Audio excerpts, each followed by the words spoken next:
Hey guys, Dave Syvertsen back from Ourlads Scouting Services. Here are the final top 5 wide receivers from the 2024 NFL Draft. We just did a piece on the top 3 guys in this class. You can go back and check it out for a little bit more detail, but this is where we've ended up as a staff, the top 5 wide receivers in the class. Marvin Harrison Jr., yes, the son of that Marvin Harrison, is a 2-time unanimous All-American from the wide receiver U, and by far the top wide receiver prospect to recently come out of that program. And just think of the names that have come out in recent years. Harrison Jr. is factory engineered. He does everything at a high level. When you're looking at top wide receiver prospects, you're usually looking for that one standout trait. Harrison Jr. does not have that one standout trait. He is not a specialist. He is a jack of all trades. He does everything at a high level.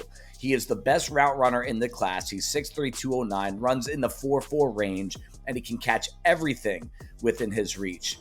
He is going to be leaps and bounds above other wide receivers when entering the league when it comes to all the little nuances to getting open, positioning his body, and coming down with the ball in traffic. Harrison Jr. might not be the most explosive talent in the class. He might not be the most physical after the catch, but he is the most sure thing in this draft class at the wide receiver position. He is going to be a credible number 1 threat before the end of his rookie contract. Whoever gets him is going to have a much different offense 2 years from now, just because of his mere presence. Coming in at number 2 is Rome Odunze, 6'3", 212 pounds. He's going to play closer to 220. And I bring that up because the name that always comes to mind when I watch this kid's tape is Larry Fitzgerald, who played in around 220 pounds as well. This is the best contested catcher I've ever seen from a scouting perspective. He has a different level of coordination and timing when he's in traffic. And it's not because he's a poor athlete. He tested out in the top 5% all time of players at this size at the scouting combine. So this is a guy that can do it all. I even think the Washington scheme hindered some of what he can do underneath. Rome Odunze has made coaches, scouts, and GMs fall in love with him, who he is off the field. You know he's going to come in and work. You know he's got the drive to be great. And every time I talk about this kid, that name Larry Fitzgerald just keeps coming back. He's the number 2 receiver in the stack.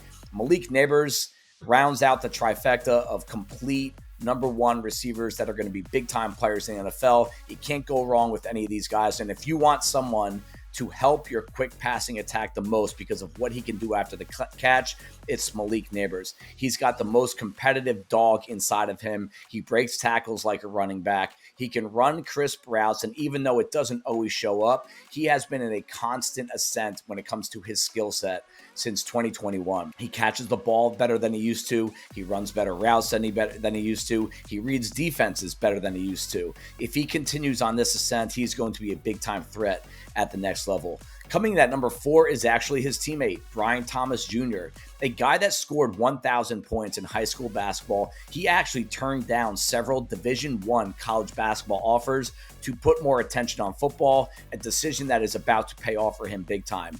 Keeping that in mind, after watching the season, what he put out in 2023, this is a kid that I think is earlier on the progression curve than a lot of the others. He has more margin between where he is now and his true ceiling. And a team that gets him anywhere on the back half of the first round is going to be really happy 2-3 years from now. He might not be the immediate contributor, but the skill set that he has is very rare. He ran a 4.33 at 6'3", 210, and jumped out of the building. He is on a very short list of athletes that have ever come to the league capable of doing that at the wide receiver position, and he's combining it with a real productive 2023. He scored a touchdown in 10 of 13 games this past season, and it seems like things are starting to click. Rounding out the top 5 is Ladd McConkey, the undersized but fully developed wide receiver that is going to start producing at a high level from the slot right away at the next level.